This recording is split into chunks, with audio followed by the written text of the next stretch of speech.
itu jenengan nanti akan membuat program apa yang akan diimplementasikan.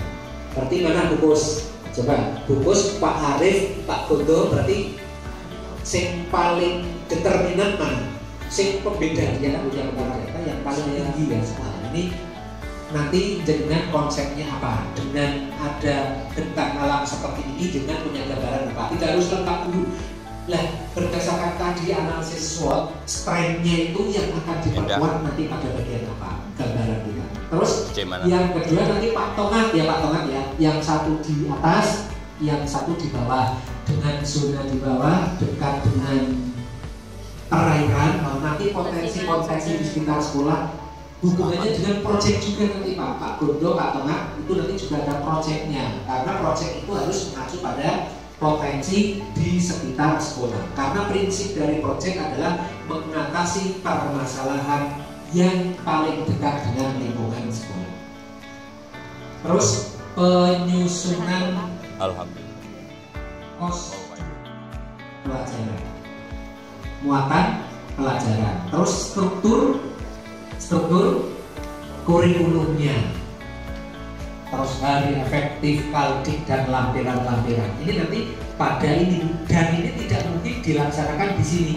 Jenengan nanti berpedoman pada ini, silakan dibuka lagi materi-materi yang lalu. Kalau enggak mau hilang ya bisa sharing apa dengan teman-teman. Ini yang nomor 10 adalah pembelajaran berdiferensiasi.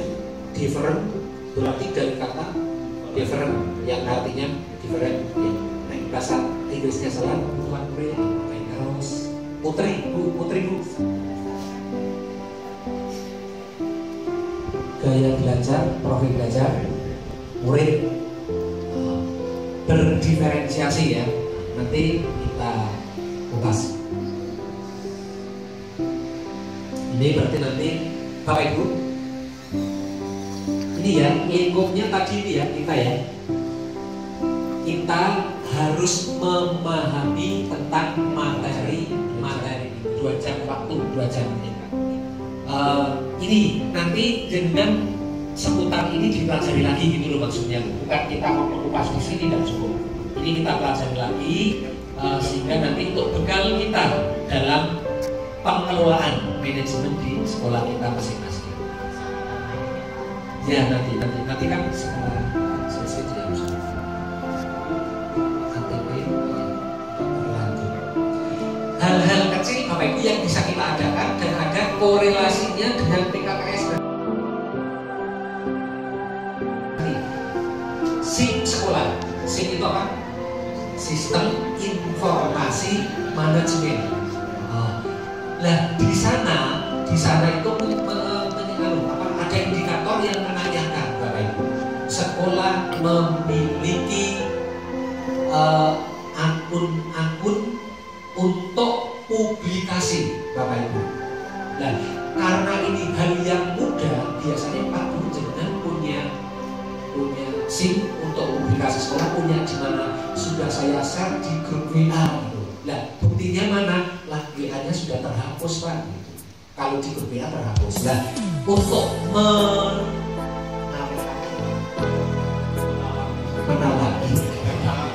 mengantisipasi agar tidak hilang, berarti yang potensial mudah dilaksanakan dan permanen ini Bapak Ibu, tapi menggunakan akun sekolah, karena di sana ada nilainya dan itu hal yang mudah bagi kita. Teman-teman guru yang masih muda tolong untuk mengaktifkan ini dengan akun sekolah, jangan akun pribadi, akun sekolah. Isinya apa? Aktivitas sekolah, program-program sekolah, capaian-capaian sekolah, kegiatan-kegiatan sekolah, upload di sana. Nanti ketika PKKS sosok datang, nyari-nyari, tinggal tunjukkan saja. Termasuk kalau yang WhatsApp group itu memang ada miliknya juga. Yang namanya apa Bu? Kelas 1, kelas 2, kelas 3, kelas 4. Tapi kalau yang ini Pak, ini apa? Yang kedua, foto kegiatan didokumentasikan. Foto kegiatan. Ini banyak juga sih ketika PKKS ditanyakan mana ada fotonya Pak, ada lengkap Pak, gimana? Laptop. Ambil laptopnya di bawah, laptopnya mana? Ketinggal. Coba diambil malah bukan servisan. Ini diantisipasi.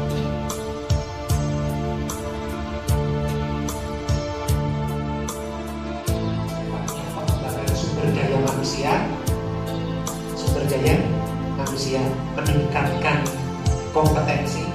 Terus ada kewirausahaan yang sifatnya produksi.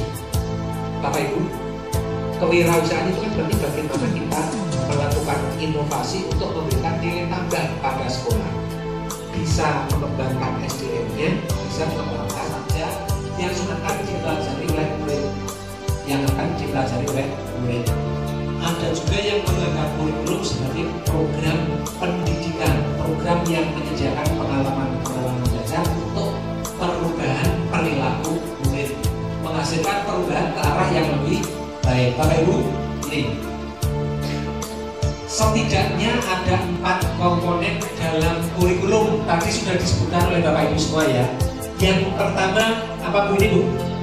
Tujuan ya, tadi sudah ya. Ada visi, misi, tujuan. Intinya di sana adalah merangkum tentang tujuan yang akan dicapai. Yang nomor 2 apa ini Bu? Konten. Konten itu berkaitan dengan materi yang ada. Konten itu berkaitan dengan materi. Terus mata pelajaran. Zaman Murnilas berarti ada SKL, ada KI, ada KD. Terus nanti diterjemahkan dalam indikator.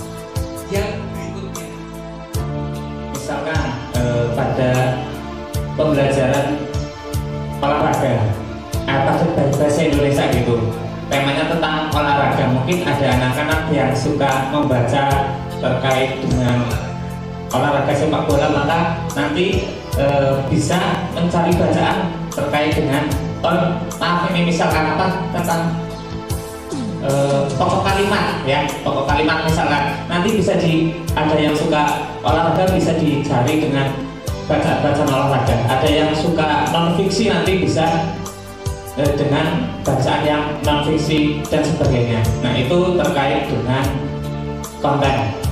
Selanjutnya terkait dengan proses. Diferensiasi proses ini dibedakan terkait dengan prosesnya. Ada mungkin terkait dengan profil belajar, kalau tidak salah kan ada anak-anak yang suka tidak suka apa namanya diam, sukanya sambil jalan-jalan dan sebagainya. Mungkin bisa prosesnya anak itu ada yang disuruh nanti belajarnya sambil ke perpustakaan dan sebagainya. Itu prosesnya. Mungkin ada anak yang lebih membutuhkan karena gaya belajarnya itu lebih pelan, maka akan mendapat perhatian yang lebih dari gurunya. Ada yang kemampuannya lebih, nanti cukup sesekali misalkan dibuat kelompok seperti itu. Nah itu terkait dengan proses. Nah terkait dengan produk juga itu bisa berbeda-beda terkait dengan prosesnya tadi. Ada anak yang mungkin terkait dengan tema, mungkin ada yang suka visual ya, atau suka ini bisa dengan gambar ya, ada bisa yang dengan menceritakan kembali seperti itu, atau dengan bahkan itu terkait dengan produknya juga tidak sama antara satu dengan yang lainnya. Mungkin itu sekilas Pak yang saya ingat terkait dengan pembelajaran berdiferensiasi. Matur nuwun. Terima kasih. Tepuk tangan kepada Bu Eri, ada.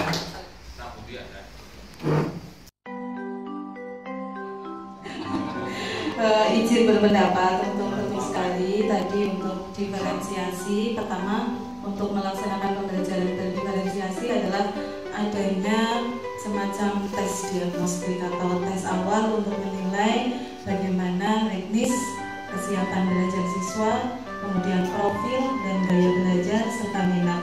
Dari adanya tes awal atau diagnosa atau pemetaan awal itulah kemudian nanti dijabarkan bagaimana diferensiasi baik konten, proses maupun produknya. Untuk konten sendiri tadi beliau Pak Tohadi sudah menceritakan konten berbeda muatannya, mungkin juga bisa berbeda tingkat kemampuannya, terutama mungkin di kelas rendah ada anak yang tingkat membacanya belum lancar dan sangat lancar, itu disediakan teks yang berbeda untuk konten atau materinya. Kemudian di dalam prosesnya itu dibedakan antara anak yang gaya belajarnya visual, auditori maupun kinestetik, itu cara mengulanginya atau memenuhi kebutuhan belajarnya juga dengan media yang berbeda. Kemudian di akhir produk itu juga disesuaikan lagi tadi dengan materi dan gaya belajar siswa. Nantinya akan produknya berbeda, baik itu berupa teks, berupa tadi misalnya bercerita, ada juga yang berupa mungkin anak yang kinestetik lebih suka dengan clipping dan lain sebagainya. Itu dari saya, Pak. Terima kasih Bu Yani menambahkan termasuk PPA-nya Bapak Ibu. PPA itu apa? Pedoman pembelajaran dan asesmen. Makanya kemarin ketika kelas 6 kan banyak yang protes, loh Pak, yang kelas 6 kan masih kurikulum 2013, kenapa kok istilahnya sudah menjadi asal? Ya, karena PPA-nya nek jenengan membuka yang terbaru tahun 2022, pembelajaran dan penilaian kurikulum 2013 sama persis teknisnya dengan yang kurikulum Merdeka tahun 2022. Itu dari Pusat Kurikulum dan Asesmen. Yang membedakan apa bedanya? Yang Kurtilas itu kontennya tadi masih menggunakan, kalau kita kan sudah CPTP, kalau yang Kurtilas menggunakan KD, masih KD. Tapi teknisnya, teknis penilaiannya itu sudah mengadopsi dengan kurikulum Merdeka. Makanya istilah-istilahnya pun mengikuti. Berarti nanti naik ulangan semester namanya asesmen sumatif akhir semester 1, terus akhir semester 2, terus naik tengah-tengah apa namanya? Asesmen sumatif tengah semester. Sudah jam sekolah itu untuk hampir semua TPQ, dan TPQ itu semuanya hampir mempunyai seni rebana. Nah, insya Allah Pak Narto minta doa restunya, kami akan mengapresiasi dari SD 3 Kuda Bawah, yang mana notabene pada waktu itu kalau lomba rebana dari Karangreja itu pasti dari SD kami, dan kami akan mencoba dari nol. Nanti bersama-sama minta dukungannya Bapak Ibu, kami akan mencoba mengkolaborasi musik rebana modern seperti yang sudah kami SD tinggalkan. Saya kira program-program sementara itu Pak Karto yang kami kemarin rencanakan, kami juga diwanti-wanti untuk lingkungan untuk segera dibenahi. Terima kasih, itu saja dari kami, dan minta doa restunya biar saya bisa memanah yang dimana pada saya. Terima kasih. Wassalamualaikum warahmatullahi wabarakatuh.